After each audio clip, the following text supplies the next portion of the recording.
Bonjour les amis. Alors aujourd'hui, j'avais envie de faire une petite, alors j'allais dire vidéo, mais non, c'est pas une vidéo, c'est un audio du coup, un podcast donc, parce que je me suis dit, je vous parle des anciens comme ça, de manière régulière, mais je vous ai pas vraiment expliqué comment j'en suis arrivée à développer cette croyance. Et il y a quelque temps, j'avais écrit un texte qui expliquait. C'était, pour raconter en fait, une espèce d'enquête que j'avais faite, auprès de ceux à qui je parlais, parce que j'avais des doutes, je ne savais pas, faire le tri entre les informations que j'avais reçues, moi spontanément et les informations, qui se disent, dans le milieu de la spiritualité sur la nature des êtres qui nous guident. Donc, j'ai passé plusieurs phases de doute, autour de cette thématique et j'avais fait un tirage de cartes, très approfondi, pour lequel j'avais été très, concentrée, enfin vraiment, voilà, à fond. Et je voulais vraiment faire la lumière, sur, cette question et ça m'avait aidée. Donc je me suis dit que j'allais partager avec vous, mes notes et pour que vous puissiez, éventuellement, confirmer vos ressentis, évacuer, des idées fausses, ou en tout cas savoir, bah, quand je parle des anciens, qu'est-ce que je veux dire et comment j'en suis arrivée là. Donc voilà. Du coup, c'est à moitié de la lecture, à moitié, enfin, on va dire une lecture commentée de ce que j'ai écrit parce que j'avais fait ce tirage de cartes, donc j'avais mes propres notes et après j'ai écrit un texte que je voulais partager et je l'ai encore jamais partagé, donc c'est l'occasion. Donc quand j'ai commencé mon parcours spirituel, j'ai fait comme tout le monde. Je suis allée me renseigner sur internet, sur YouTube notamment, et auprès d'experts reconnus du domaine de la spiritualité. Comme tout le monde, je me suis mise à communiquer avec ceux que j'appelais à l'époque mes guides. J'ai cru que c'était des anges, des archanges, ou en tout cas des êtres différents de nous, pur esprit, avec une certaine supériorité par rapport à nos âmes. Et puisque j'ai grandi dans la culture catholique, ça me paraissait pas si incongru. C'était juste comme si on me disait que ce que j'avais appris au catéchisme était vrai. En gros, c'était ça. Et c'est un peu le piège du New Age et de ce type de croyance spirituelle, c'est que comme ça s'appuie sur des choses qu'on connaît déjà, ça nous paraît pas, ça nous paraît pas faux. Ça nous paraît même très juste. C'est plus comme une confirmation que comme une découverte.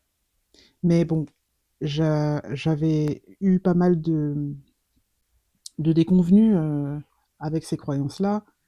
Donc forcément, je m'interrogeais si c'était juste ou pas, si c'était vrai ou pas. Donc je vais continuer ma lecture. Je ne me souviens pas en détail, ni avec précision, de comment je me suis mise à douter de ces informations, parce que c'est une période de ma vie pendant laquelle j'ai vécu des choses vraiment traumatisantes. Et aussi parce que mon cerveau neuroatypique a des difficultés à se repérer dans le temps et à retracer la chronologie des événements. Je ne sais pas, vraiment. Ça doit correspondre à un trouble 10, mais je n'ai pas creusé la question, donc je ne sais pas. En tout cas, toujours est-il que je me suis vraiment posé cette question. Au début, quand on m'a dit: «Voilà, nous avons des guides, ce sont des êtres spirituels supérieurs», j'ai juste, je résume, hein, ce qu'on m'a dit et ça a été dit par plusieurs personnes que j'avais consultées et aussi des personnes dont je regardais le contenu sur internet. Donc au début, c'était ça. J'ai accepté que ce soit ça parce que je me disais: «Moi, j'y connais rien, ces gens-là, ils ont découvert ce monde invisible depuis longtemps, donc ils savent». Et en fait, bah, pas sûr du tout, quoi. Parce qu'en fait, personne ne sait vraiment et même les réponses que j'ai obtenues, moi, heu, elles me semblent vraies, elles me semblent logiques.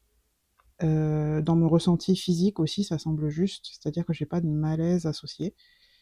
Parce que ça fait partie de mes capacités quand je suis face à une information qui est fausse ou une personne qui n'est pas sincère ou qui se ment à elle-même, je ressens comme une espèce de dissonance, mais je le ressens physiquement, en fait.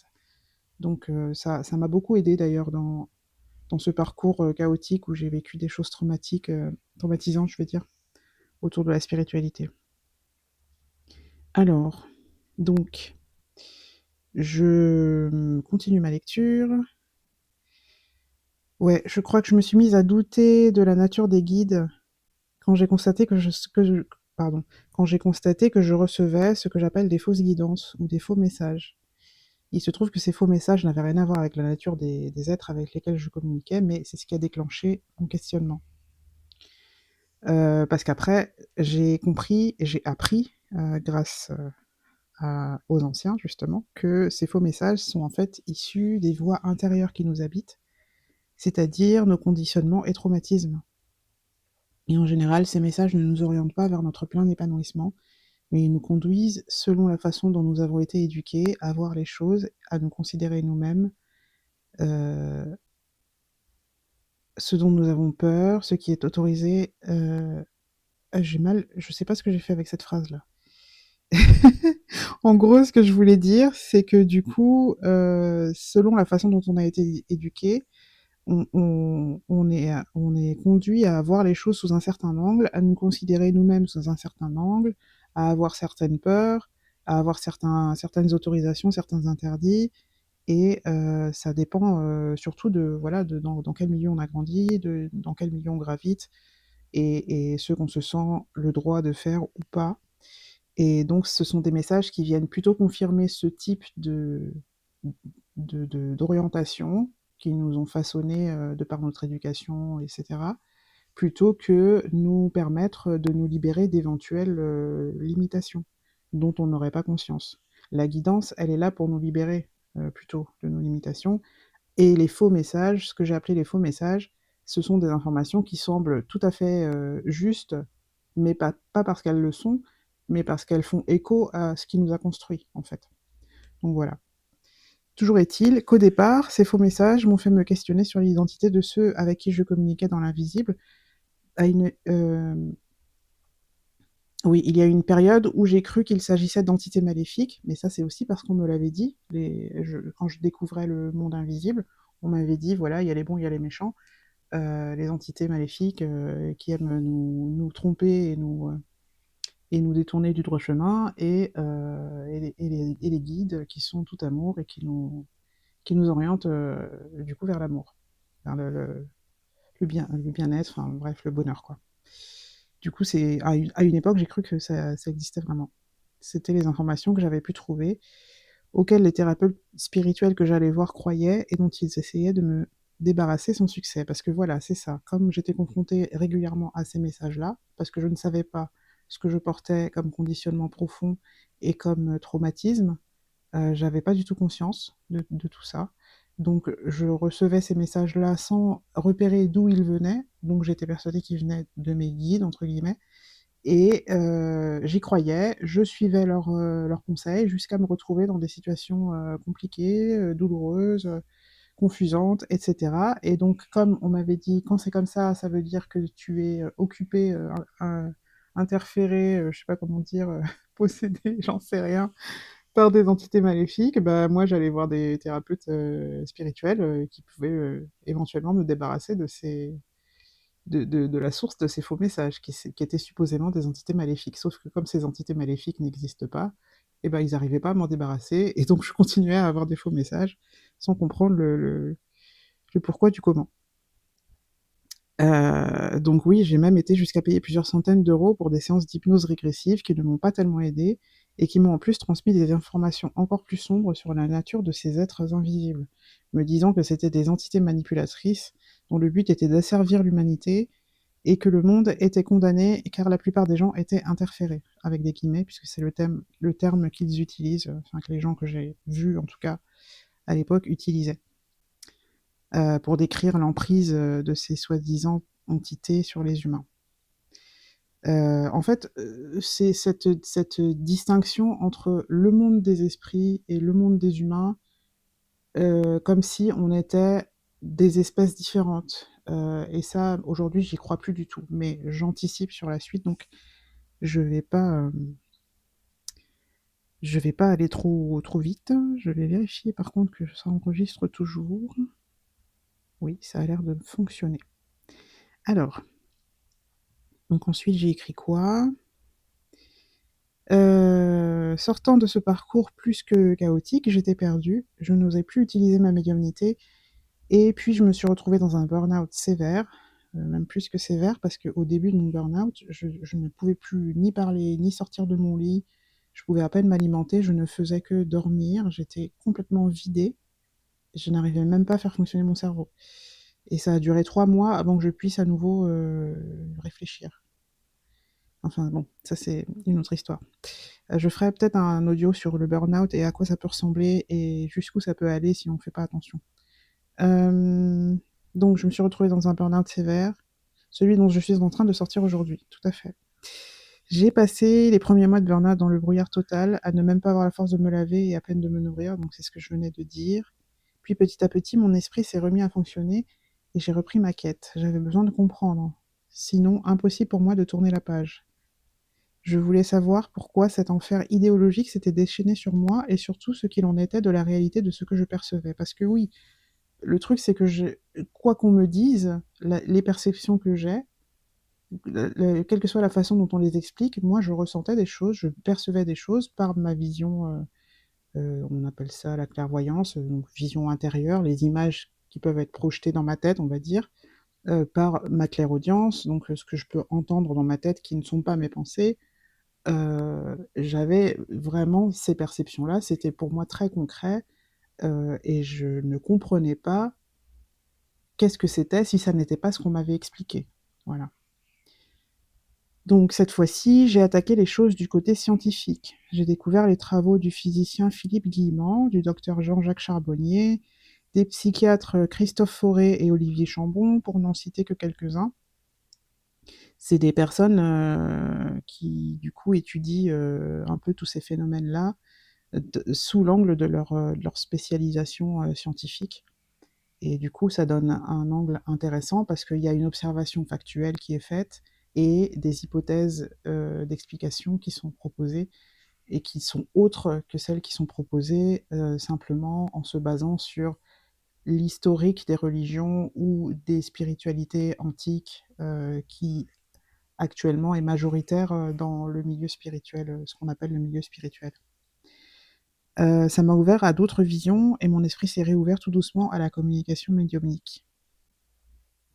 Petit à petit, j'ai recommencé à entendre des messages qui me disaient que les entités maléfiques n'existaient pas, que les anges, les archanges et autres créatures invisibles n'existaient pas non plus. Au fur et à mesure que j'abandonnais certaines croyances, je perdais certains ressentis. Quand je dis je perdais certains ressentis, c'est pas la capacité de ressentir, mais c'est des perceptions que j'avais, par exemple, de ressentir les entités maléfiques comme quelque chose d'extérieur qui se serait accroché à moi. Ça pouvait se manifester par des espèces de sensations comment dire? De contact, oui, à certains endroits de mon corps, selon ce qu'on m'avait dit, en fait. Et, heu et en fait, ça a complètement disparu.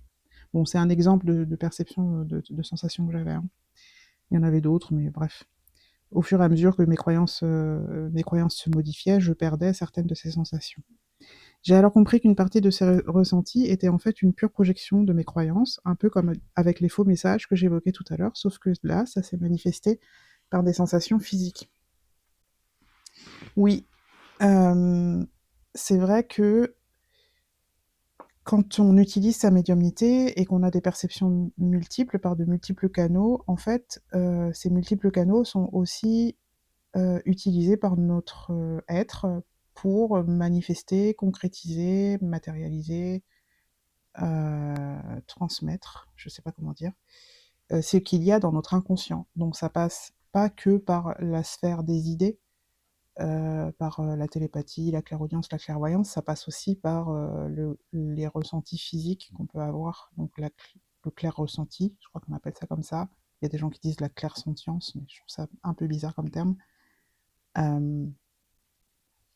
Donc ça peut être pour certaines personnes ressentir certains chakras comme étant bloqués ou comme étant fluides. Enfin voilà, c'est des sensations corporelles en fait, associées à ce qu'on perçoit, aux personnes qu'on voit, aux lieux qu'on visite, enfin bref, à ce qu'on vit en fait, et qu'on peut prendre pour des messages venus alors j'allais dire de l'invisible, mais ce qu'il y a dans notre inconscient, c'est déjà de l'invisible. Et c'est pour ça qu'on a tendance à confondre ça avec la guidance. C'est parce que les deux sont invisibles, les deux nous paraissent intangibles et pas irréels, mais oui, intangibles. Non, enfin, ouais, intangibles. Je crois qu'il n'y a pas de meilleur mot pour l'instant, en tout cas qui me passe par la tête. Et du coup, on a tendance à ne pas réussir à faire la distinction entre les deux. Qu'est-ce qui vient de ce que je suis, mais que j'ignore, et qu'est-ce qui vient de ce que me transmet le monde extérieur. C'est pas toujours évident. Je reprends ma lecture. Donc peu à peu, j'ai fait le ménage dans mes croyances, et à chaque fois que je me questionnais sur la nature de ces êtres invisibles, j'entendais régulièrement «il n'y a que nous», sans comprendre qui était ce nous qui me parlait. Je sentais bien que ce nous était inclusif, mais je n'arrivais pas à comprendre, et un jour, ça m'a percuté. Nous, c'est nous les humains. J'apprendrai bien plus tard que ce nous inclut aussi les consciences animales et végétales.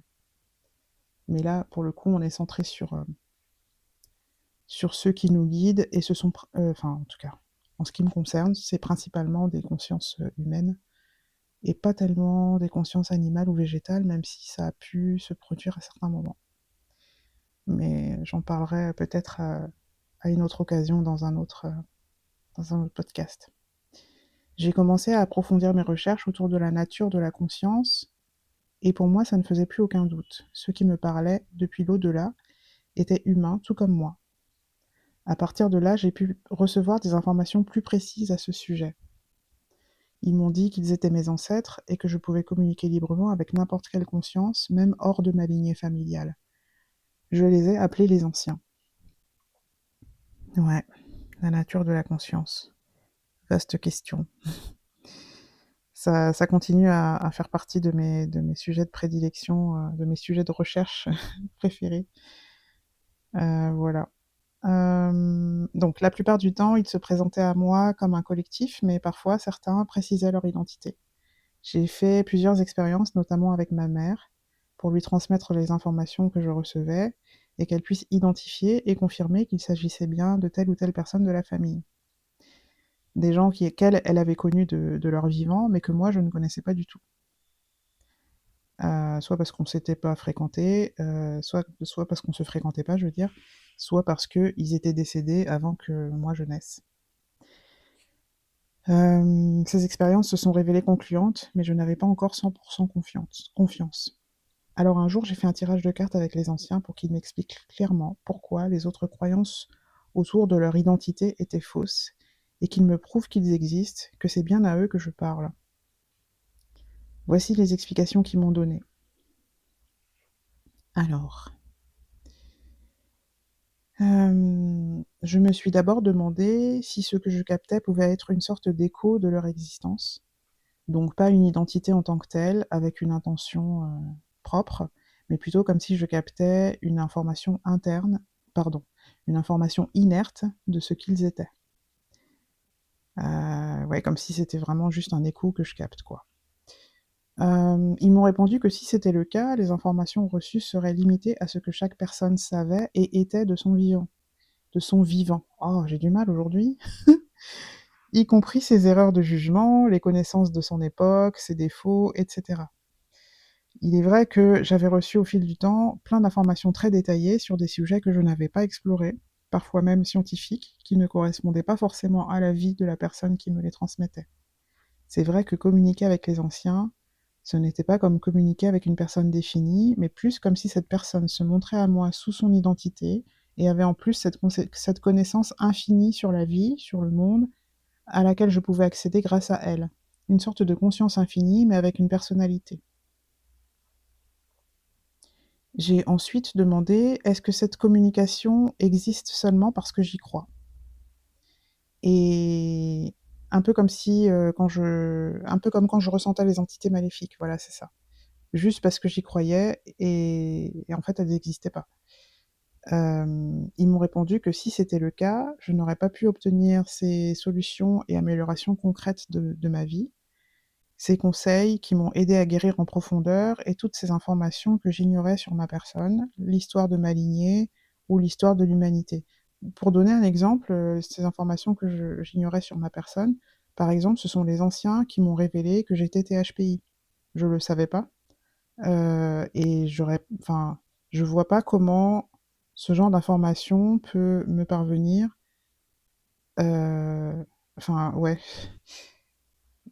Si c'était juste parce que j'y crois, effectivement, je vois pas comment j'aurais pu avoir accès à des choses que j'ignorais, euh, et qui correspondaient pas, qui étaient pas juste dans la logique de ma croyance. Voilà, c'est ça. Parce que il faut savoir que dans les faux messages, je n'ai jamais reçu d'informations que je ne savais pas, en fait.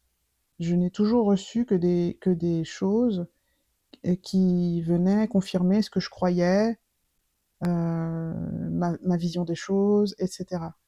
C'est simplement que j'ignorais que cette vision que j'avais spontanément venait d'un conditionnement et pas de juste ma perception des choses, quoi.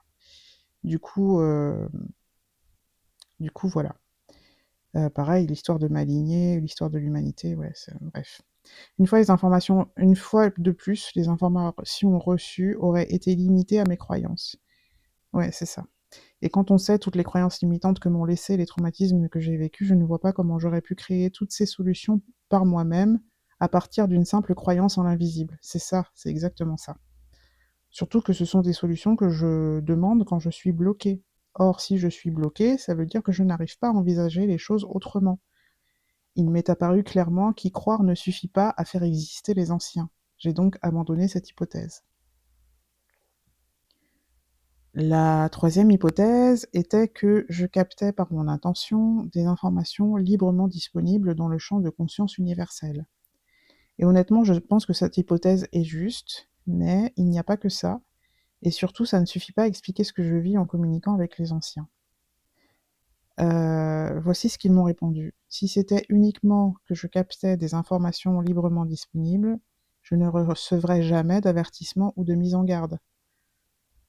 Or, j'en reçois régulièrement. Ce n'est pas mon intention, pardon, ce n'est pas mon intention qui oriente mon intuition, sinon mon intuition n'irait jamais à l'encontre de mon intention. Ça, c'est intéressant. Ce n'est pas mon intention qui oriente mon intuition, sinon mon intuition n'irait jamais à l'encontre de mon intention. C'est vrai, parfois on a envie de faire quelque chose et on en a vraiment envie, on pense que c'est bien, et notre intuition ou notre guidance, appelez ça comme vous voulez, nous dit bah non, c'est pas une bonne idée. Et ça peut surprendre, parce que ce qu'on avait l'intention de faire découle de qui on est à l'instant T, avec justement ces conditionnements, ces traumatismes qui font que on va aller dans telle direction plutôt qu'une autre, qui nous paraît plus sécure, plus raisonnable, en fonction de notre éducation, etc. Alors qu'en fait, ce qui nous rendrait heureux irait à l'encontre de cette première intention. Et quand la guidance nous dit ça, eh ben, ça veut dire que ça peut pas être juste une espèce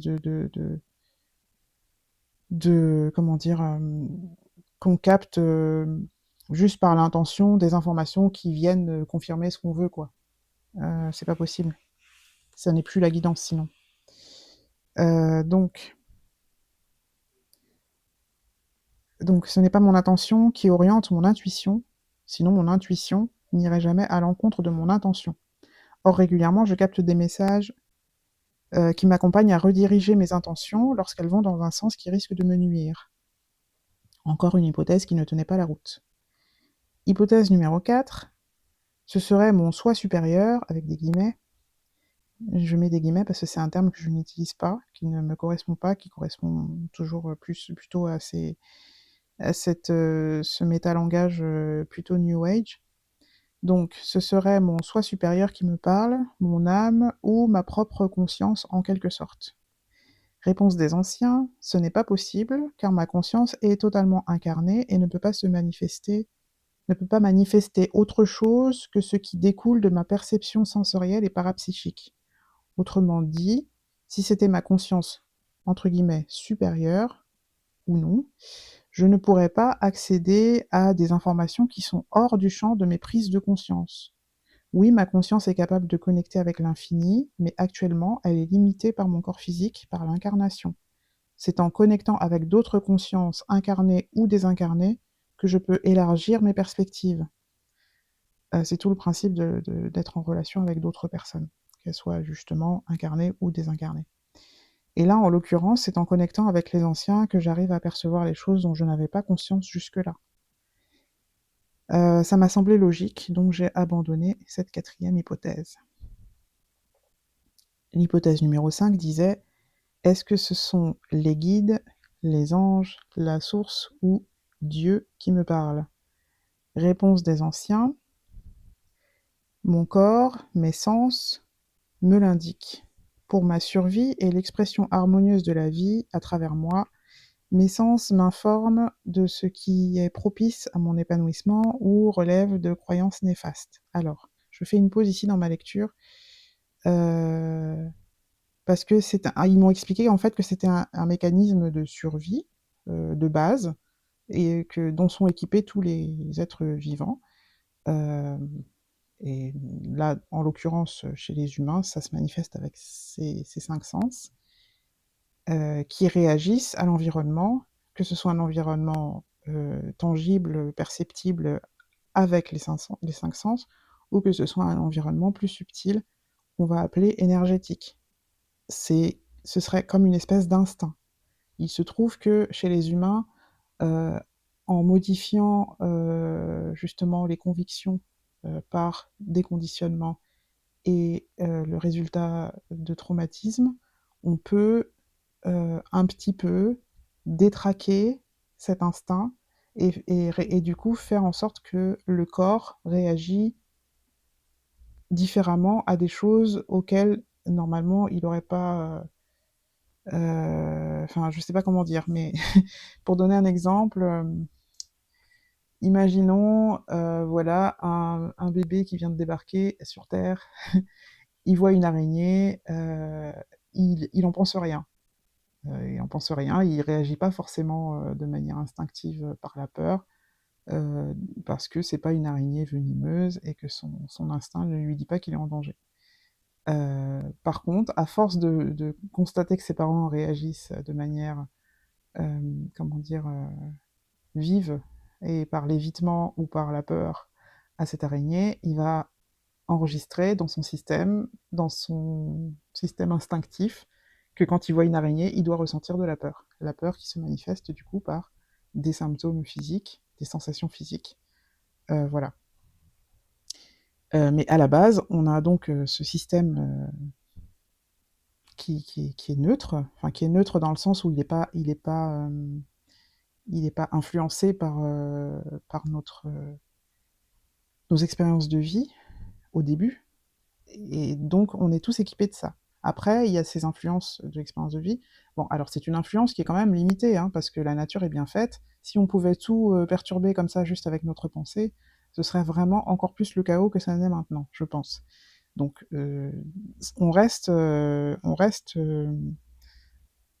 ce système d'alerte, il reste quand même efficace, même s'il est un petit peu déformé par ce qu'on a pu vivre et ce qu'on a pu nous inculquer comme façon de voir la vie, hein.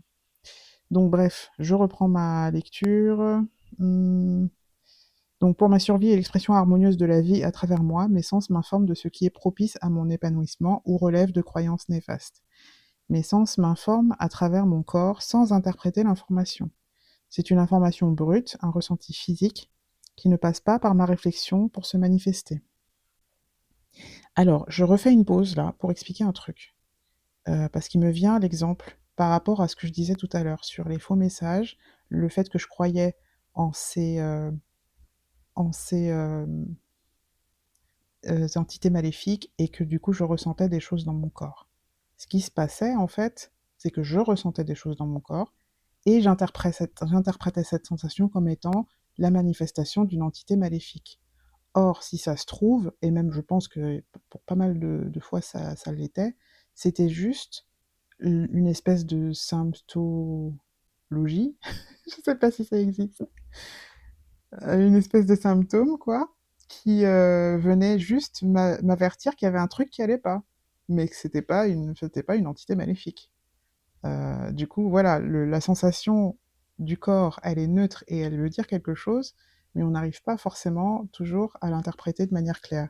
En tout cas, elle nous indique, quand elle est désagréable, elle nous indique toujours qu'il y a quelque chose qui n'est pas aligné avec nous, qui n'est pas en harmonie avec nous, qui menace notre intégrité.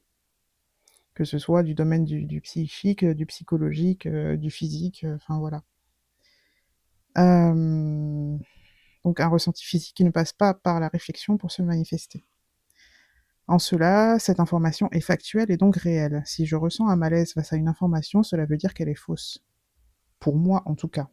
Il se peut aussi qu'elle soit fausse de manière absolue. Ça, c'est un petit commentaire que je rajoute. Donc je leur ai répondu: «OK, mais par exemple avec les entités, je les ressentais parce que j'y croyais, donc est-ce que ça ne peut pas être pareil?» Et ils m'ont répondu: «Non, car tu ne crois pas en les guides ou la source ou Dieu, donc tu ne peux pas les ressentir ou communiquer avec eux malgré toi». Et effectivement, ça fait sens, je trouve.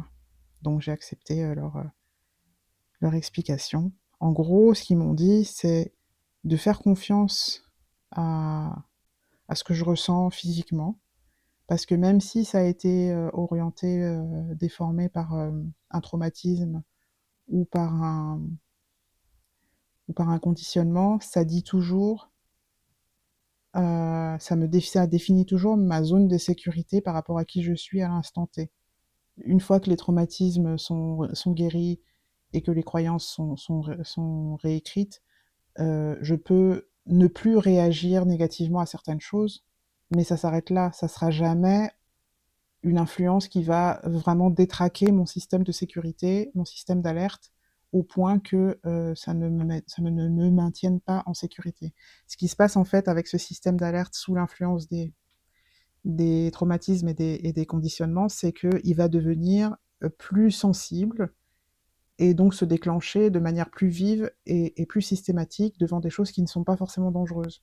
Mais je crois que c'est la seule chose qui, alors je dis ça, ouais, peut-être pas tout à fait. Peut-être que ça peut quand même nous orienter à penser qu'on aime certaines choses, qu'on aime fonctionner d'une certaine façon. Ouais, je sais pas, ça mériterait plus de réflexion. Bref, tu vois à peu près ce que je veux dire, je pense. Donc, bah voilà, c'était toutes les hypothèses que j'avais à explorer, en tout cas à ce moment-là du tirage, à cette période-là de ma vie, je veux dire. Donc j'ai terminé ce tirage de cartes avec les anciens et ils m'ont laissé avec ce dernier message lorsque j'ai demandé pourquoi je n'avais pas rencontré d'autres personnes qui parlaient des anciens. Parce que ça aussi, ça me posait vraiment question. Je me disais, mais comment ça se fait que je suis la seule à percevoir qu'il n'y a pas d'ange, il n'y a pas d'archange, il n'y a pas d'espèce d'être spirituel supérieur, il y a juste des consciences désincarnées qui du coup, ne sont plus limitées dans leur connaissance et qui sont du coup capables de communiquer avec nous, quoi. Alors ils m'ont dit quoi? Donc j'ai été poussée par les événements de ma vie à questionner ce que dit la majorité, à aller à contre-courant du sens commun et de ce qui est perçu comme normal ou raisonnable, y compris dans le champ de la spiritualité et de la médiumnité. J'ai donc pu connecter avec d'autres informations auxquelles la majorité n'a pas forcément accès. En fait, je fais un petit commentaire ici. En fait, ce que j'ai constaté et que les anciens m'ont confirmé, c'est que malgré tout, avec cette communication avec l'invisible, il y a des informations qu'on ne capte pas parce que simplement, on n'a pas la conscience suffisamment ouverte. C'est-à-dire que c'est trop loin de ce qu'on pense possible, ou alors on est trop enfermé dans certaines convictions pour y avoir accès. Donc parfois, je me suis retrouvée dans des situations où les anciens essayaient de me transmettre une information, et soit je la captais de travers, soit je la captais carrément pas. Et c'est ensuite, quand j'arrivais à penser autrement et du coup à accéder à l'information, que les anciens me disaient, bah tu vois, à tel moment, il s'est passé ça, ça, ça, c'est ça qu'on essaie de te dire. Et je me dis, ah mais oui, c'est vrai, j'ai pas du tout percuté. Donc c'est un peu ça, en fait, qui s'est passé par rapport à cette question des anciens et de qui nous guide dans l'invisible. C'est que effectivement, je n'ai vécu que des événements qui venaient invalider ce que me disaient, ce que m'avaient dit les enseignants spirituels que j'avais croisés. Donc je ne pouvais pas faire autrement que d'élargir ma conscience à d'autres possibilités Et c'est comme ça que j'ai reçu cette information. Et voilà comment j'ai reçu confirmation de l'existence des anciens. Et c'est vrai que moi, quand c'est logique et que ça ne blesse pas, que je considère que c'est vrai. Et ça fait quand même pas mal d'années que je fonctionne avec cette croyance-là, ce que je perçois correspond à ceux que j'appelle les anciens, donc mes ancêtres et d'autres personnages qui ont habité cette terre à une certaine époque et qui maintenant sont décédés. Euh, j'ai pas eu encore de répercussions négatives comme ça a pu être le cas lorsque je croyais aux guides, aux anges, aux archanges, etc. Donc, pour moi, ça veut quand même dire que c'est plutôt la bonne, la bonne voie, quoi. Après, chacun fait ce qu'il veut, hein, mais moi, je te parle de mon expérience. Donc, moi, quand c'est logique et que ça ne me plaise pas, je considère que c'est vrai, même si la science n'a pas de preuves. Déjà, pour qu'elle en ait, il faudrait qu'elle se penche sérieusement sur ces questions, et c'est loin d'être le cas. Et puis, je ne considère pas que la science soit la seule façon de percevoir la réalité factuelle des choses. Mais c'est une autre discussion que je n'ouvrirai pas aujourd'hui, effectivement. Voilà, du coup, bah, c'est tout par rapport à mon expérience. J'aimerais bien avoir ton retour, si tu as envie de partager quelque chose dans les commentaires pour me dire ce que tu penses de tout ça. Qu'est-ce que toi tu perçois dans l'invisible? À ton avis, c'est qui te parle? C'est quoi qui te parle? Sur quoi tu te bases pour confirmer que l'identité des êtres qui te parlent? Ouais, enfin, partage quoi si tu as envie. Ça m'intéresse de savoir comment ça se passe pour d'autres personnes. Euh, voilà. Et puis, bah, comme d'habitude, je te remercie pour ton écoute, pour ta présence, et je te dis à la prochaine.